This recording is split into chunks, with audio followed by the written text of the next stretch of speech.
From the four corners of the earth and the far corridors of history. Dateline, World War II.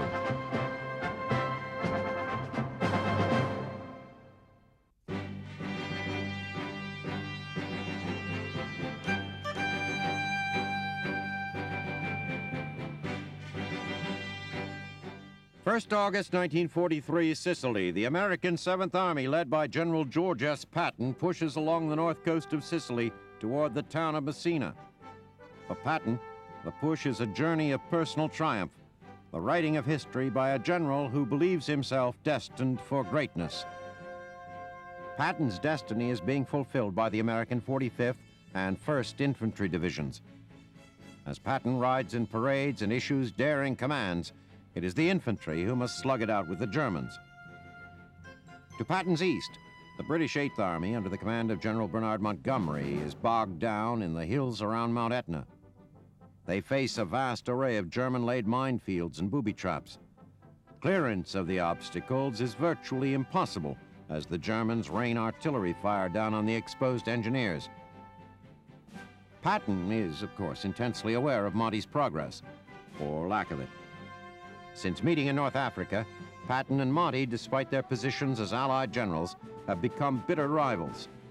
There are many reasons for this, most of them having to do with the petty jealousies that so often distract men of great ego. Each general believes his own country superior. Each believes the other to be incompetent.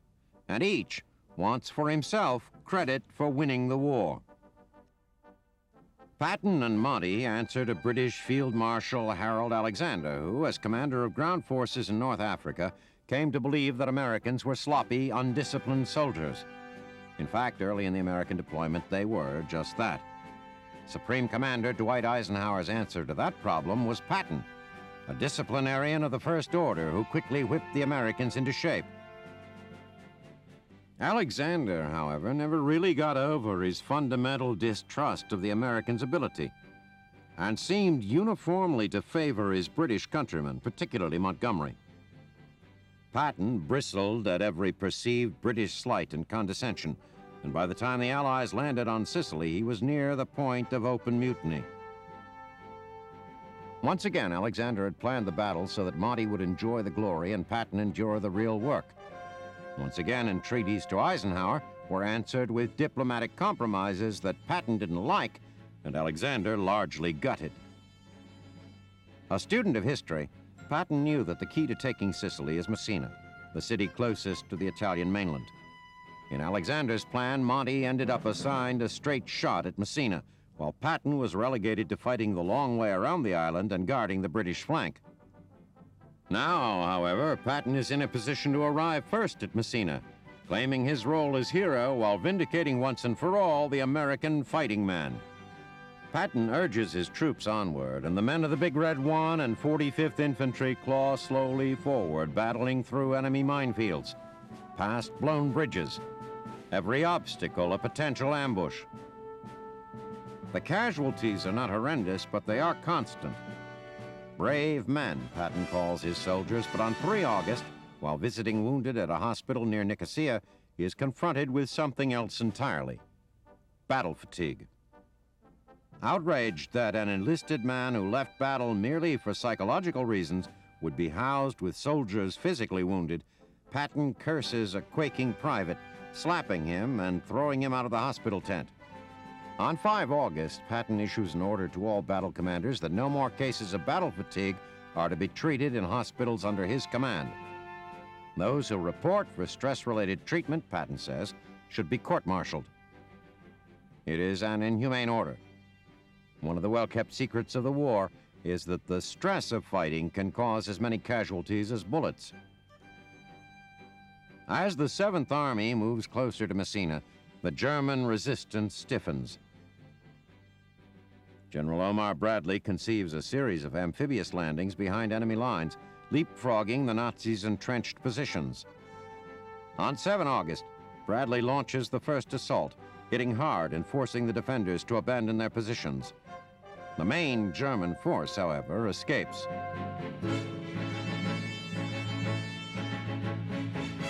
On 10 August, with the second landing underway, Patton, clearly in a frenzy over the taking of Messina, stops at another hospital to visit another group of his brave men. Among them, he finds another case of battle fatigue. He slaps the soldier repeatedly before leaving to monitor Bradley's progress. The final push into Messina goes well. The city is isolated, and on 16 August, Bradley makes plans to have Major General Lucian Truscott, Jr., whose 3rd Division did much of the actual fighting, accept the city's surrender. On 17 August, however, Truscott stands by fuming as Patton leads the parade into the city. Patton enters the city convinced that he is at last triumphant. But in Algiers, Eisenhower receives his first reports of the soldier-slapping incidents. Ike, whose respect for Patton's abilities on the battlefield is essentially boundless, nonetheless decides that Patton needs a jacking up. He orders Patton to apologize not just to the soldiers involved, but to the hospital staffs that had witnessed the events. Patton does so, and apologizes to Eisenhower as well for causing him grief and difficulty. Back home, press reports of the incidents create a groundswell of sentiment for Patton's expulsion from the Army. Eisenhower, however, understands the brash tank commander's value to the war effort and has no intention of losing him for good. Still, there is little doubt that Patton's future is clouded.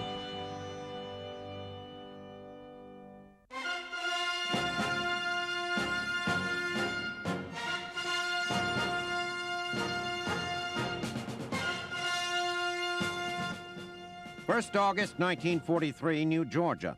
Although his units are still holding out against the overwhelming American force driving on Munda, Major General Nabor Sasaki, realizing a defeat is inevitable, has already begun to withdraw his remaining forces to the island of Columbangara.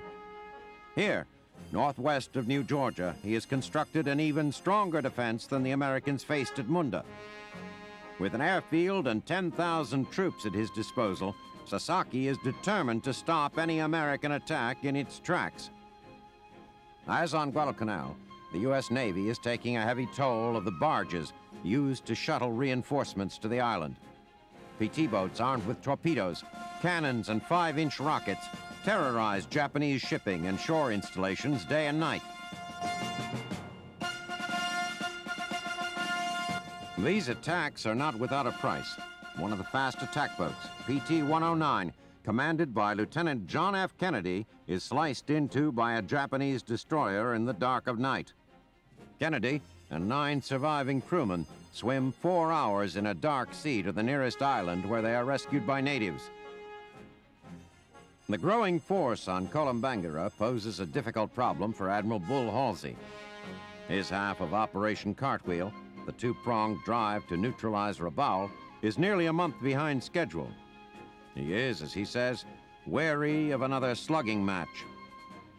Looking for alternatives, he turns to Admiral Kincaid's strategy in the Aleutian Island campaign. Jump over the enemy's strong points, blockade them, and leave them to starve. Halsey knows that if he uses this strategy, he must have an airfield. Reconnaissance reports indicate that the island of Vella La Vella, next up the Solomon Ladder after Columbangara, is lightly defended and offers at least one airstrip. Halsey's decision is made, and the invasion of Vella La Vella is set for 15 August. Over the next 2 weeks, the Navy continues to run roughshod over Japanese shipping. On 6 August alone, they sink 3 destroyers, sending over 900 of the Emperor's best soldiers to a watery grave. On the morning of 15 August, 2 battalions of the 25th Division land on the beaches of Vella La Vella. Resistance on the ground is light, and Japanese fighters that try to disrupt the landings are quickly driven off by Marine flyers and corsairs. By the morning of the 16th, the GIs are driving inland, and Seabees are busy repairing and expanding the airfield. General Sasaki, caught completely off guard by the landings, desperately tries to reinforce the island, but the Americans have a hold on Vella La Vella and have no intention of letting go.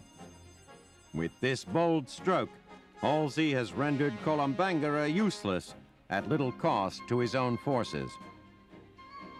American commanders are elated. They have avoided what surely would have been a long, costly battle and moved another step up the Solomon ladder with almost no opposition. Perhaps more important, they have found a new strategy to employ against the Japanese, one that, if it continues to succeed, could dramatically shorten the war in the Pacific.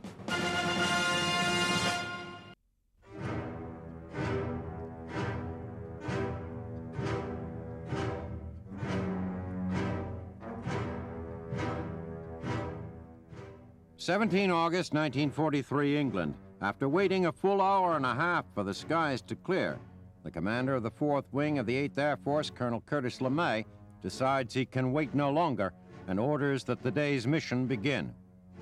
The plan will require precision, as 3 different bomber wings and several fighter squadrons, all coming from separate English airfields, are to be used almost simultaneously in the raid. LeMay's 4th Wing is to rendezvous with its fighter escort on the way to Regensburg, bomb the factory, and then fly on to Africa. Scheduled to coincide with the attack on Regensburg is a diversionary attack by the RAF on German airfields along the coast. Slated to cross into German airspace just 10 minutes after the bombers of the 4th are 230 flying fortresses of General Robert Williams' 1st Air Wing. They are to proceed to Schweinfurt to bomb ball-bearing plants before turning back toward England. Thanks largely to his highly disciplined training regimen, none of the 147 B-17s under LeMay's command encounter any difficulties taking off in Britain's notorious pea soup fog. Flying on instruments, the bombers are soon safely en route for the German Messerschmitt factory at Regensburg.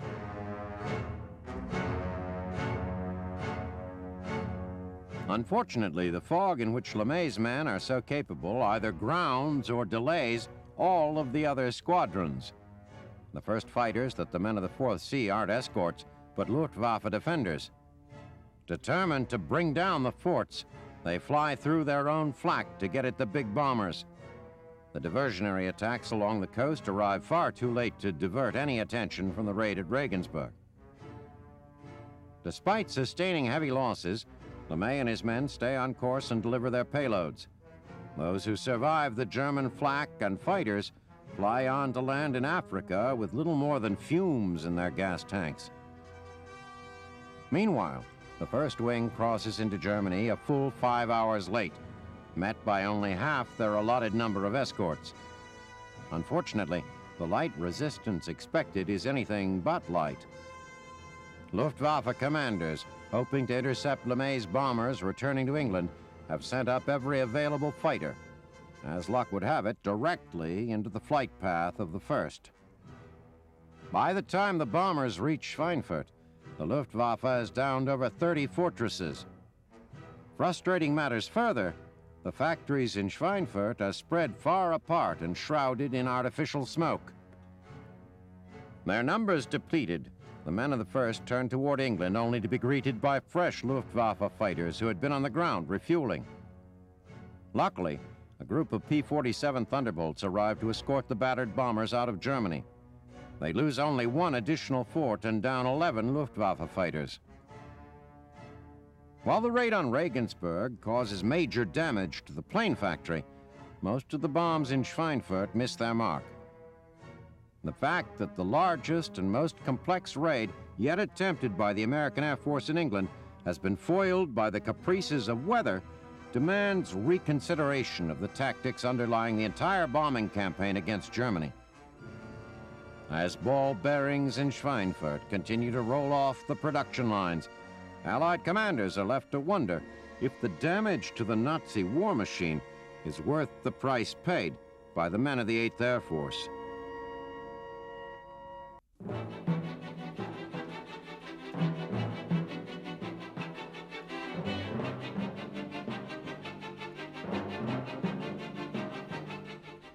August 1943, Moscow. After years of gloom and defeat, the Russian people, dancing and cheering, take to the streets in celebration.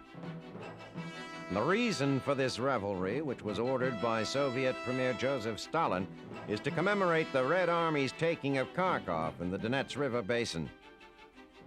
The Soviet people, hungry for any good news after years of hardship and grief, don't have to be ordered to rejoice.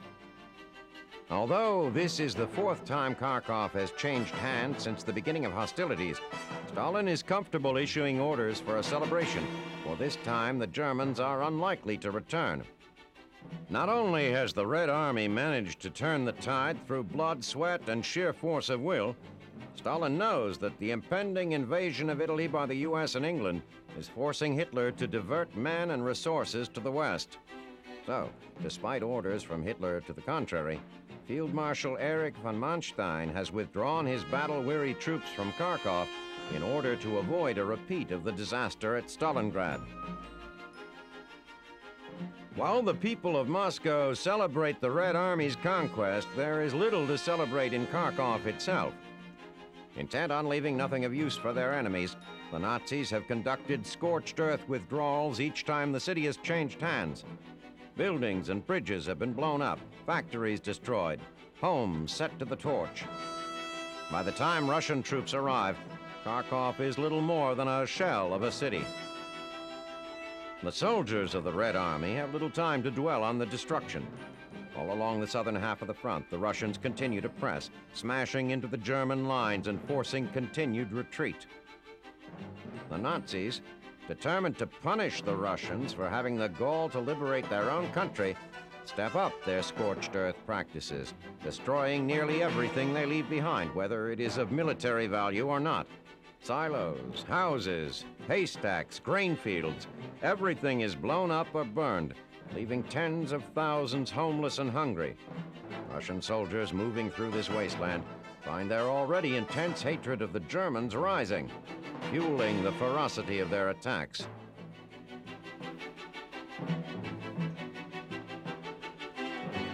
Under increasing pressure from the Soviet offensive, the Wehrmacht continues to fall back.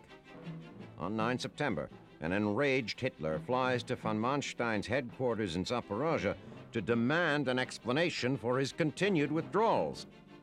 Hitler is concerned that if von Manstein cannot thwart the Russian advances, Germany will lose control of the Donets River basin and all its mineral resources. It takes a week of stating and restating the obvious, but von Manstein finally manages to convince the Führer that he has two choices: either withdraw from the Donets region or sacrifice thousands of men and tons of equipment being driven out. Reluctantly, the Nazi leader agrees to allow continued withdrawals. It is decided that von Manstein's troops should stage a fighting retreat to the Dnieper River and set up a defensive line. With the withdrawals now officially sanctioned, von Manstein begins pulling his men out of harm's way in earnest. Russian advances come swiftly, and German-held cities begin to fall like dominoes. Barvankova, Volnovakha, and Chaplino fall on the 10th. On the 12th, the German 17th Army begins withdrawing from the Kuban bridgehead into Crimea. On the 14th, they begin a fighting retreat from Bryansk, which falls 3 days later. On the 18th, the Soviets, pushing toward Kiev, take Prilupki, Lubny, and Ramadan, while further south, Pavlograd, Krasnograd, Pologi, and Nogaisk all fall into Russian hands. On 25 September, a triumphant Red Army marches into Smolensk, until recently a major Nazi stronghold. For Stalin and the Russian people, it is the culmination of a month filled with victories, beginning at Kharkov and ending here. In that time, Red Army troops have advanced nearly 150 miles along a 650-mile stretch of the front. Still, this is no time to ease the pressure. Stalin and his men have the Germans on the run, but the Soviet premier knows all too well how quickly the tide will turn if he allows von Manstein and Hitler a chance to regroup. So he will continue to push his men to attack, night and day, regardless of the weather, sometimes beyond reason. Together, they will anoint the soil of their homeland with German blood until they have driven the Nazis out of Mother Russia and all the way back to Berlin.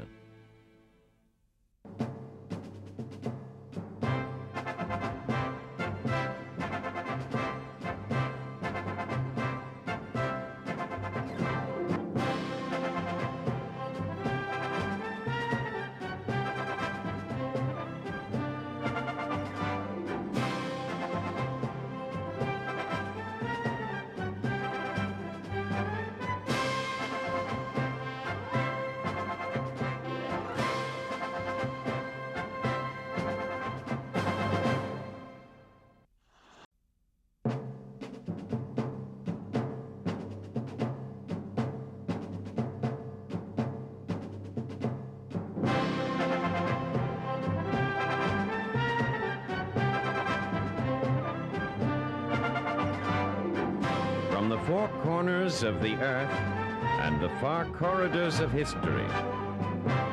Dateline, World War II.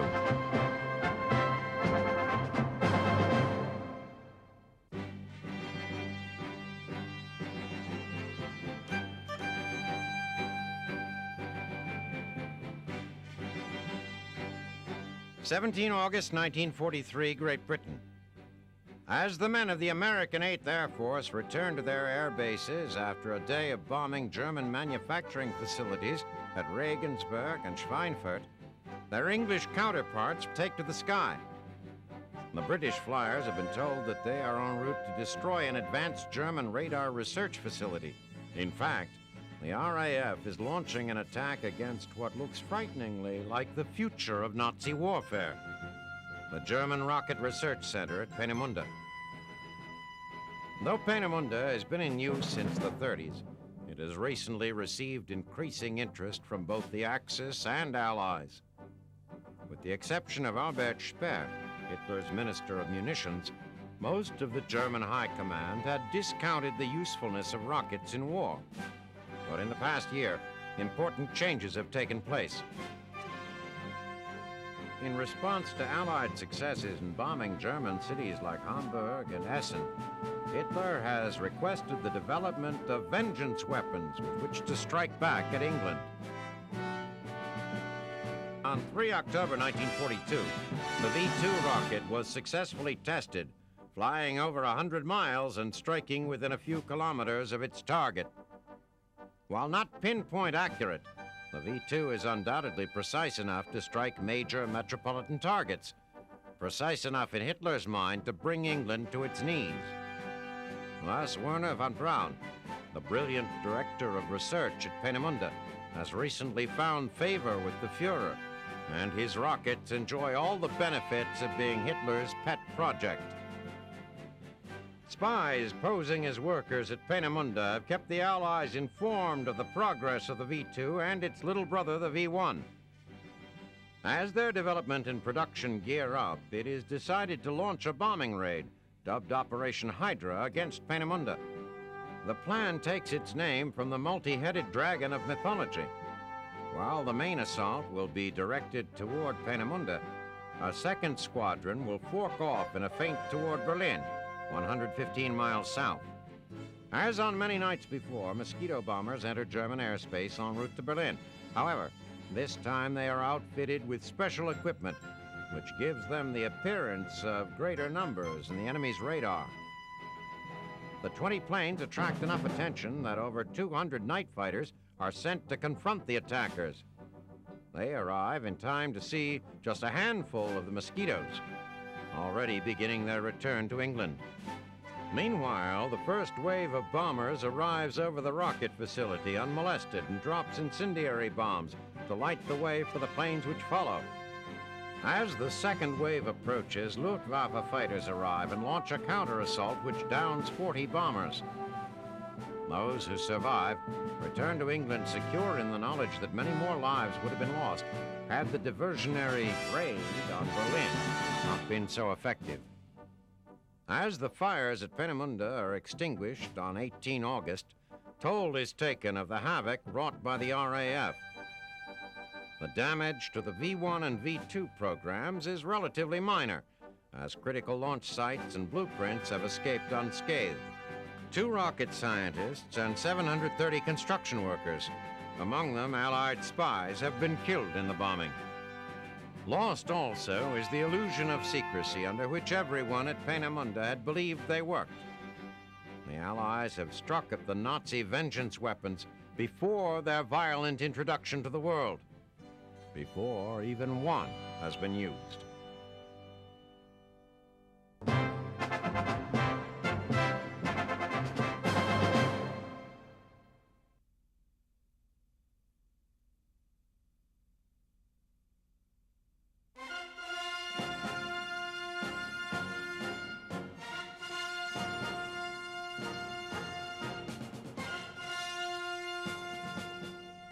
For September 1943, New Guinea, as Admiral Bull Halsey's forces continue their advance through the Solomons, troops under the command of General Douglas MacArthur prepare to launch the next phase of their offensive to drive the Japanese from the north coast of New Guinea. The target of the offensive is the Huon Peninsula, specifically the Japanese strongholds of Lae and Salamaua. These bases will provide a staging point for an assault across the Dampier Straits to New Britain. Although today is the day the Australian 9th and American 41st Divisions under the command of Major General G.F. Wooten are to go ashore 20 miles east of Lae, preparations for the invasion began in June when Allied forces landed south of Salamaua at Nassau Bay.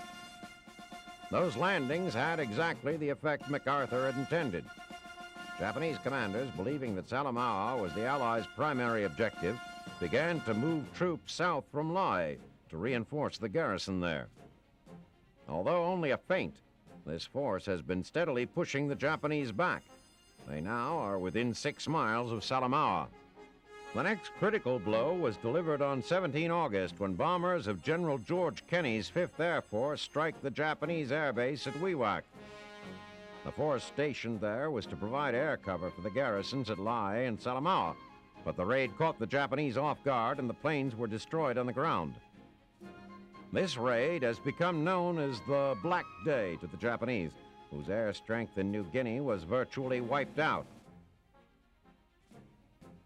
Now, as the landing operations at Lae get underway, it becomes quickly apparent to MacArthur how well his deception has worked. The Japanese have so weakened their garrison at Lae that by nightfall, the Allies have landed almost 3,000 troops and hundreds of tons of supplies with very few casualties. On the morning of the 5th, the other shoe drops on the Japanese. Following an intense low-level bombardment by B-25 Mitchells and A-20 Havocs, the men of the 503rd Parachute Infantry Regiment launch an airborne assault against Nadzab Airfield, about 18 miles northwest of Lae. MacArthur, flying aboard a B-17, proudly watches the war's first strategic deployment of an American airborne unit. The Japanese are caught completely off guard, and the men of the 503rd secure the field virtually unopposed. They quickly set up a perimeter and set about repairing the airfield. 2 days later, elements of the Australian 7th Division under the command of Major General George Vasey land in C-47s and begin pushing toward Lae. Japanese Lieutenant General Hidemitsu Nakano, stunned that Allied forces are suddenly advancing on him from 3 sides, is determined to stand in Salamaua and fight to the death.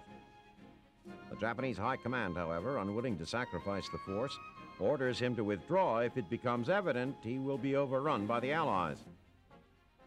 On 11 September, he orders his remaining forces to retreat toward Lae. Also racing for Lae are the men of the 7th and 9th Divisions. While their commanding generals have wagered that each would reach the city first, for the men, it is quite simply a matter of pride. Mud and rain-swollen rivers present more of an obstacle than Japanese resistance, and both forces make good progress. On 16 September, the men of the 7th enter the shattered city and claim their empty prize. The main body of the Japanese 18th Army, some 9,000 men, have abandoned the city and escaped to the mountains north of Lae. There is little time for self-congratulatory pats on the back. MacArthur, determined to keep the pressure on, orders the men of the 7th to do an about-face and race back toward Nadzab and the Ramu Valley. The 9th Division is to push up the coast to the Huon Peninsula and launch an assault on Finschhofen. For the Japanese commanders, it seems as though the walls are beginning to crumble around them. MacArthur is rolling through their defenses on the Huon Peninsula, and the new strategy of island hopping has propelled Admiral Bull Halsey's forces up the Solomon Ladder with alarming speed. They see the overwhelming number of ships, planes, guns, and men the United States is bringing to bear, and fear that eventually this growing power will eclipse the rising sun.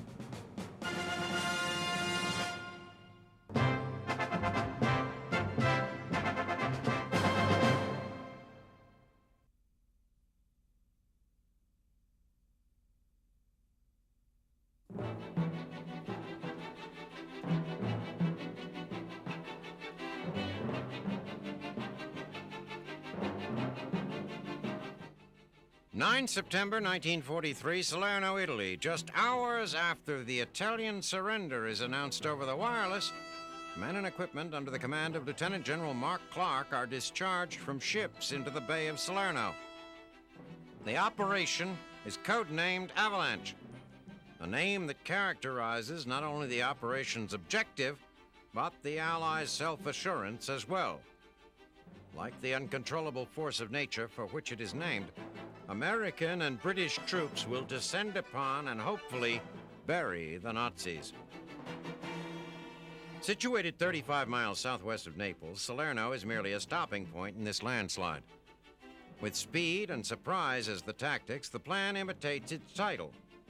However, 6 weeks of negotiations for the Italian surrender have bogged down Allied momentum and provided the Nazis time to prepare. Following the Casablanca Conference in January, the Allies declared that nothing short of unconditional surrender would be accepted from any of its enemies. The Italians, however, appeared not to have heard about Casablanca. Although Italy's new government, under the leadership of Pietro Badoglio, was perfectly willing to yield to the Allies, it also had certain conditions under which it would do so. Fearing Nazis stationed in Rome would react violently to news of a capitulation, Italy haggled for British and American protection of the Eternal City. While squabbling with the Allies, Badoglio also pandered to Hitler, telling him that their fascist union was insoluble. Hitler, however, considered Badoglio a spineless waste. His attention was focused instead on the Americans and British. Sensing Italy's impending betrayal, Hitler used the time provided by the dragging negotiations to stock Italy with his own forces. Finally, Allied commanders delivered an ultimatum to the Italians: surrender unconditionally or Rome would be mercilessly bombed. Badoglio, who favored neither the political doctrines of the Axis or the Allies, unconditionally surrendered on 3 September. Then, fearing German reprisals, he and Italian King Victor Emanuel fled immediately to Brindisi. Despite the fact Italy is still swarming with Nazis, the Allied outlook is as high as the Alps. British commanders are predicting that the war will be over in a year. But German Field Marshal Albrecht Kesselring has very different ideas. He intends to contest the taking of each inch of Italy and has prepared his troops to do so. The Nazis easily overtake Italian defenses at Salerno. Huddled in dry machine gun nests high above the invasion zone, the Germans drive the Allies back into the chin-deep waters of the bay. Scores of men never again touch land, and those who do find themselves on a shallow beachhead trying to fight their way uphill, a motion not usually associated with an avalanche. Speed is no longer a factor in this operation. Soldiers are barely able to maneuver through the remains of their fallen comrades. Landing craft find they can't lower their ramps due to the buildup of dead bodies. For 2 days, the Germans fire on the men of Avalanche. The Allies make minor gains by taking a nearby airstrip, but even this small victory is negated when shells from German panzer units pound the strip into rubble. British troops under the command of General Bernard Montgomery, who are supposed to drive from the south and join with Clark's forces, instead remain mired at the rainy tip of Italy. Allied commanders have no answers to the Nazi pounding. Their forces are divided by Kesselring's troops. The beachheads won in the first days of the operation are now lost, and it seems as if Avalanche will subside into the sea. By 12 September, the Allies' situation is desperate. Both the British and the Americans have no reserves left, and every man capable of carrying a rifle is already fighting.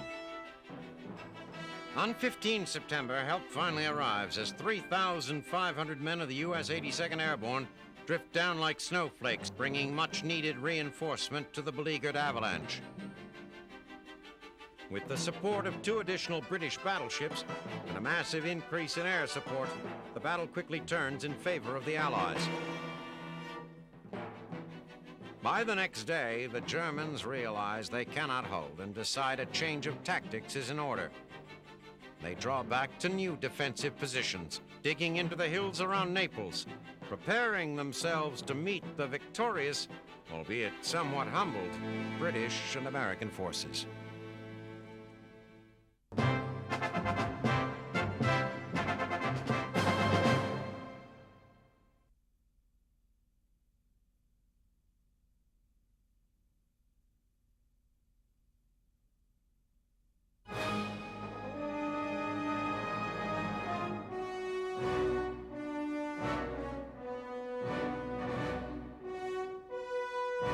In Tokyo, within sight of the Japanese Imperial Palace, there is an institution as sacred to the Japanese fighting man as the emperor is to the Japanese nation as a whole.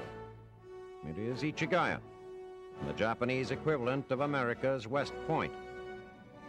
As much shrine as it is educational institution, it is the spiritual center of a Japanese military that is, in many ways, trapped astride the 19th and 20th centuries. Opened by imperial edict in 1877, Ichigaya is charged with developing not only the military's leadership, but also with preserving the historic traditions of Japan's military past. Of its first graduating class, all but 3 were samurai. Even today, with the most modern of wars being waged, much of that samurai tradition remains. Those who make it to Ichigaya are the cream of each year's crop of students.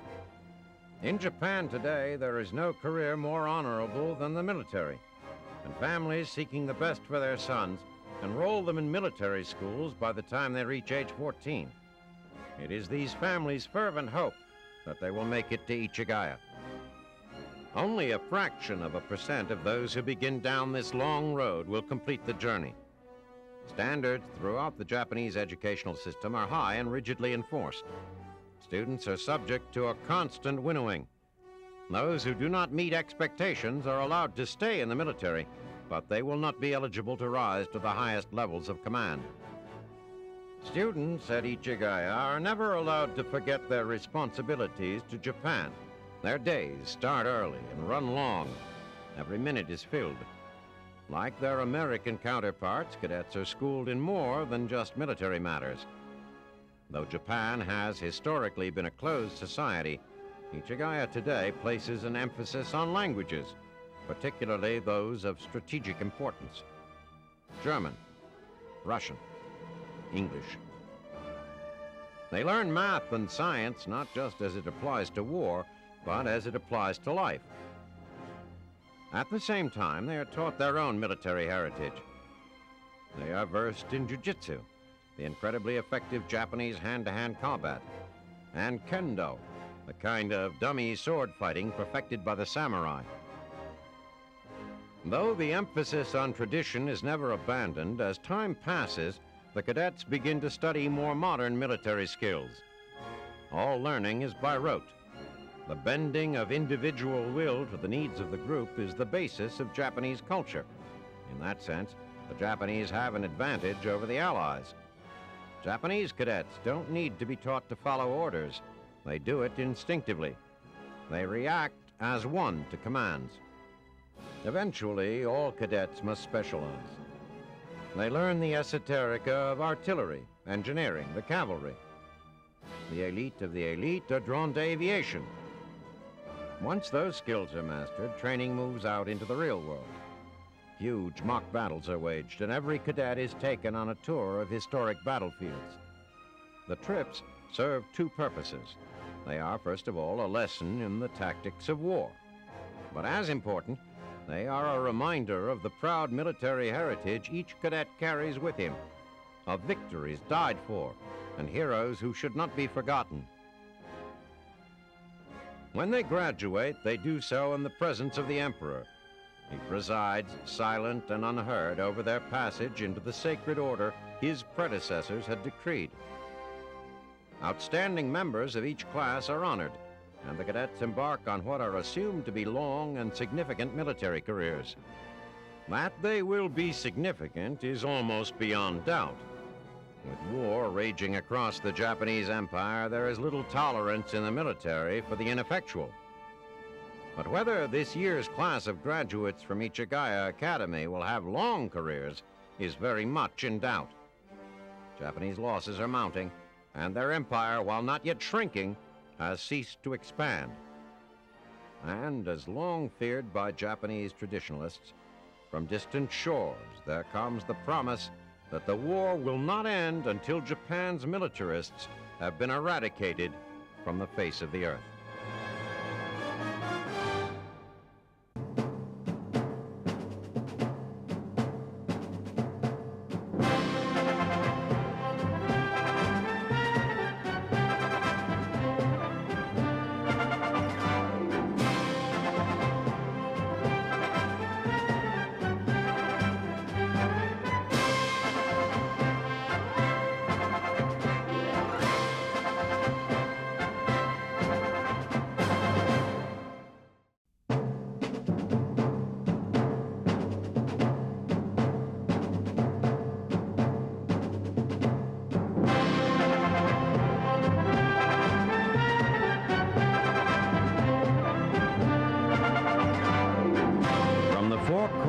Of the earth and the far corridors of history.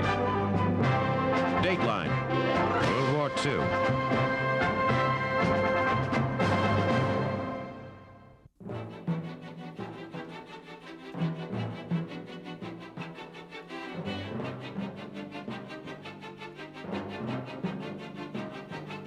September 1943, Central Italy. At the base of Gran Sasso, a mountain in the Abruzzi region of Italy, a group of German commandos gleefully celebrate their successful execution of a raid known as Operation Oak. Happier still is the beneficiary of the mission, Il Duce himself, Benito Mussolini. Having been ousted as dictator by political maneuvering and royal proclamation on 23 July, Mussolini was taken prisoner 2 days later and has been held under close guard until his liberation today. Moved several times during his captivity in order to evade any German rescue attempt, Mussolini was finally taken to a dismal hotel at the top of the 9,000-foot Gran Sasso and told to make himself comfortable. The Italians deemed the location safe because the only access was by cable car, and the control station at the foot of the mountain was heavily guarded. What they had not counted on was the daring and brilliance of Waffen-SS Captain Otto Skorzeny, who landed 80 commandos in 8 gliders near the peak of the mountain, while a second group battled to take the control station below. Despite being outnumbered nearly 2-to-1 by the Italian forces guarding the hotel, Skorzeny and his commandos were able to extract Il Duce without firing a shot. When the Italians saw the Germans charging up the hill, they hung a white bedsheet outside a window and handed the fallen fascist over without further ado. Now, along with Skorzeny, Mussolini boards a plane which will fly him to meet the man most responsible for his rescue, Adolf Hitler. Despite dissent, albeit muted dissent, among the Nazi hierarchy, Hitler had insisted on Mussolini's liberation. The relationship between the two men has always been more than political, and despite Il Duce's bumbling statesmanship and the Italian army's ineptitude, the Nazi leader holds his counterpart in high regard, for it was Mussolini's rise to power that Hitler used as a model for his own. In the 1920s, Mussolini founded the Fascist Party and, using the financial and social anarchy that plagued Italy as a springboard, catapulted himself to the top of the political heap. Hitler followed his lead and played the game perfectly, preying on the fears and hopes of a destitute Germany, using huge rallies, just as Mussolini had, to bolster the Nazi Party and gain control of the Reichstag. He maneuvered politically to convince President von Hindenburg to appoint him Chancellor and, on Hindenburg's death, seized complete control. While Hitler has certainly used his power in much more profound ways, it was Mussolini who blazed the trail, and the Nazi leader has never forgotten that. So it is that upon Il Duce's arrival in Rostenburg, Germany, on 15 September, the Führer is waiting, and the two greet each other with the warmth of friends reunited. They are joined by both Nazi and military leaders and enter into a series of meetings to decide how to restore Mussolini to power in Italy. But from the beginning of his visit, it is clear that this is not Il Duce of old. His eyes are that of a frightened child. He has clearly been overwhelmed by recent events and shows no signs of recovering the swagger and bombast that brought him to power. As the meetings conclude several days later, Mussolini boards a plane for Munich, where, in a radio broadcast, he will announce to the world the creation of a new government based in northern Italy and headed by himself. But in truth, he is incapable of running anything. It is Hitler and the Nazis who will call the shots for the newly created Salo Republic, with Mussolini purely a puppet of the German government. And so it is that Italy finds itself a nation torn asunder. With the Allies in charge in the south and the Nazis controlling the government in the north, Italy is occupied by two armies at war who are more concerned with serving their own purposes than protecting her best interests. It has become clear to all Italians that Il Duce, the leader, has led them down the road to defeat and ruin.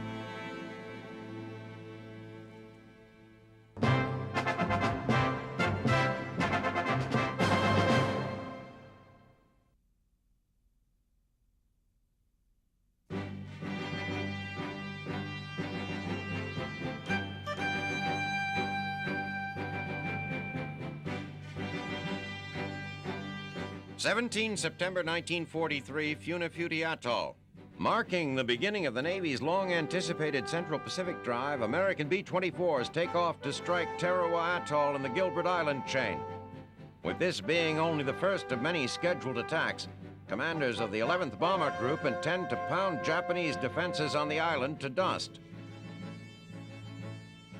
As the liberators approach the island, the few Japanese fighters that rise to challenge them are quickly chased off by Navy Hellcats, and the bombers go about their task unmolested. The bombardiers methodically home in on their targets, release their bombs, and, their work done, head for home. Upon returning to base, pictures made of the target area are sent to intelligence for damage assessment. What the analysts see is discouraging. The island is bristling with hardened Japanese fortifications, impervious to anything but a direct hit. Although some damage was done, Tarawa is far from out of action. This raid is the first step in what will be, if successful, the greatest naval operation in history, a grand sweep across the Pacific. Long championed by Admiral Ernest King, the operation has been the subject of often tempestuous debate between the American and British Joint Chiefs, as well as between the Navy and General Douglas MacArthur. The British, favoring an expansion of the Mediterranean front, fear King will sway General George Marshal and the American Joint Chiefs away from the Europe First strategy and divert a preponderance of men and supplies to the Pacific. MacArthur, believing it preordained that he defeat Japan with a swift drive through the Southwest Pacific, is aghast that King would dare interfere with destiny simply to garner acclaim for himself and the Navy. Although King has long pushed for an expansion of the Solomon campaign into a larger Pacific offensive, only recently has that become feasible. The defeat of the wolf packs in the Atlantic, coupled with the rapid expansion of America's shipbuilding industry, has finally freed up the enormous number of ships necessary to launch the ambitious operation. These ships have been assembled into the new Fifth Fleet and placed under the command of Vice Admiral Raymond Spruance. With 6 new Essex-class fast carriers at his disposal, Spruance has devised a new combat tactic. Instead of each carrier operating in its own independent group, they will be grouped together with a single ring of escorts. Although this will limit flexibility, it will give U.S. commanders the concentrated air power necessary to support invasion troops across the vast Pacific. The fleet is divided into 3 commands: fast carrier forces, land-based aircraft, and last but not least, the amphibious assault force. Under the command of Rear Admiral Richmond Turner, the assault force has at its disposal a vast array of vessels, including everything from battleships to landing craft. Included in the mix is the new LVT, or Landing Vehicle Tract. Better known as the Alligator, it is an amphibious tractor capable of ferrying troops across coral reefs that would rip conventional landing craft to shreds. These vehicles will be a crucial asset in assaults on the volcanic and coral atolls that dot the Central Pacific. Supporting this enormous force across such vast distances makes logistical planning a nightmare. To accomplish this daunting task, Vice Admiral William Calhoun has established a massive naval supply base at Funafuti Lagoon in the Ellis Islands. Here, enormous stockpiles of everything from aircraft parts to ice cream await shipment to the fleet.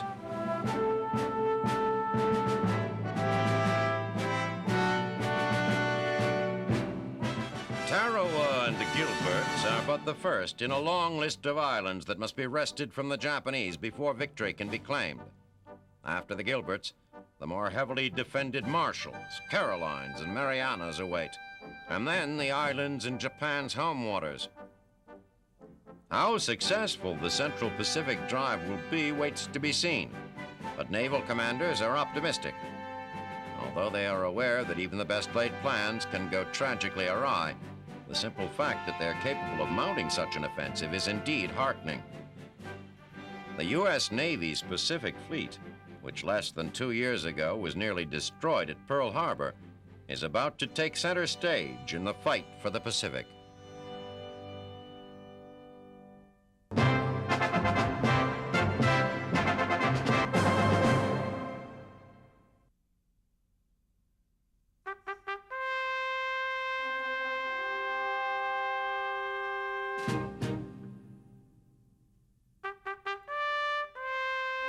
October 1943, England. The first of 291 American B-17s rolled down the runway, marking the beginning of an operation intended to inflict serious damage on the ball-bearing works at Schweinfurt, Germany. This is the second raid on Schweinfurt by the U.S. 8th Air Force in less than a month. The previous mission, while reasonably successful as far as the delivery of bombs, did little to reduce the flow of ball bearings from the factories there. It is the hope of both the men who planned and the men flying this mission that it will be more effective than the last. It has been a bad week for the U.S. Army Air Force and the 8th Air Force in particular. The bombers have flown 3 missions in the last 7 days, and the resulting losses have been nothing short of disastrous. A mission to Bremen on 8 October resulted in the loss of 30 aircraft. 2 days later, a combined force of B-17s and B-24s returned from a raid on the cities of Danzig and Anklam with 28 fewer planes than when it set out. On the 12th, another 30 planes were lost in an attack against Munster.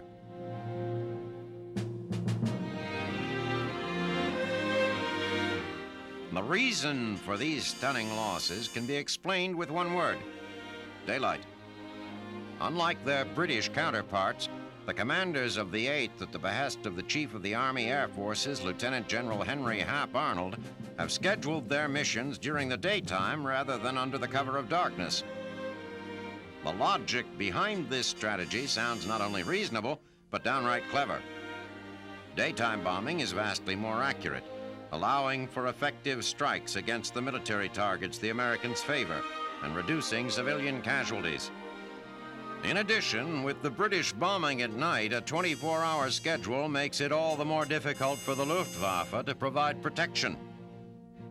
What this tactic does not take into consideration are the limitations of both English and American fighters, none of which have a great enough range to escort the bombers all the way to and from targets deep in Germany. So, as the bombers reach Aachen, still a good 200 miles from their target, the P-47s, which have acted as a shield against the Me-109s and the Focke-Wulf 190s, must abandon the group because they haven't the fuel to continue. As the Thunderbolts turn and head for home, their pilots say a silent prayer and wish good luck to those they leave behind. Back at the base, those who await the bombers' return are uneasy. Everyone is aware of what has happened in the past week, and many are beginning to question whether even a B-17, a veritable beehive of 50-caliber machine guns, is capable of defending itself without fighter escorts.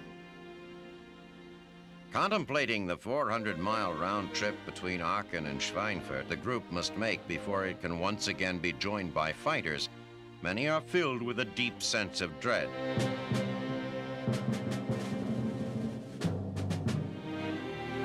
Meanwhile, in Schweinfurt, the damage is done. The B-17s have dropped more than 475 tons of bombs on the industrial center, and it will be some time before any ball bearings are manufactured here. However, as word of the destruction reaches Berlin, plans are swiftly put into motion to shift production to other areas. In addition, the Germans have enough ball bearings in reserve to keep assembly lines all over the Reich, churning out weapons and vehicles for months. Back in England, the bombers are beginning to return, and if the condition of the survivors is any indication, it was a difficult run. As the stragglers land and the debriefing of the crews begins, the awful truth becomes clear. Of the 291 bombers that embarked on the mission, 60 have not returned. Worse than the loss of planes is the human cost. 600 Americans are either held captive by the enemy or dead as the result of a single mission. It is almost too much to bear. And it is certainly too much to risk repeating. Brigadier General Ira Eaker, commander of the 8th Air Force, sends word to Washington that he is canceling all further unescorted daylight raids. The response is stunned agreement. With the previous 3 missions having resulted in the loss of nearly 900 crewmen, one wonders why someone didn't realize that this mission wasn't likely to fare any better. Why it took another 600 Americans captured or killed to make clear what should have been obvious. For the survivors of the mission and the men of the 8th, the decision seems to be too little, too late.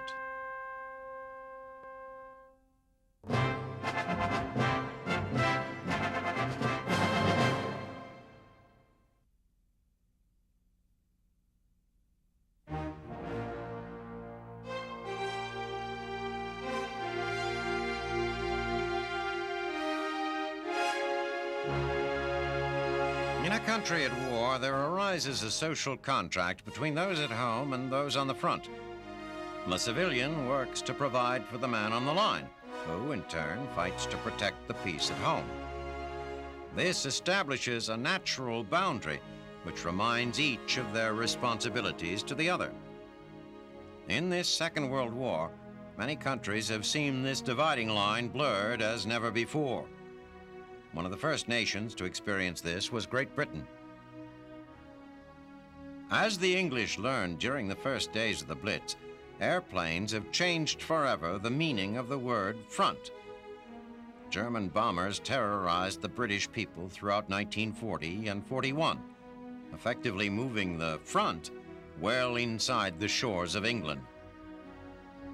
The parallel between the soldier in the field and the London dweller is made evident as every morning thousands of civilians stumble out of their subway shelters and into the dusty, rubble-strewn streets of their city, like soldiers climbing from their foxholes.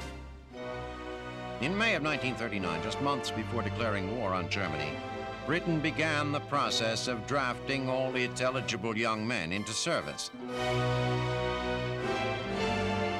Many of those who were too old or too young, or those whose skills made them too important to be sent into battle, volunteered for duty in the Home Guard.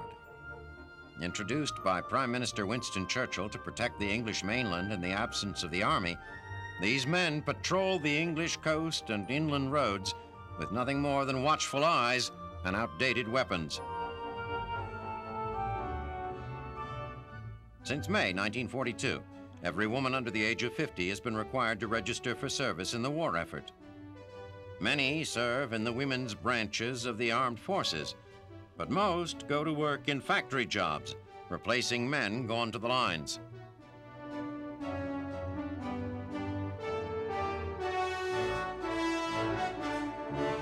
The most important way in which the average civilian is involved in the war is in his or her contribution to wartime production.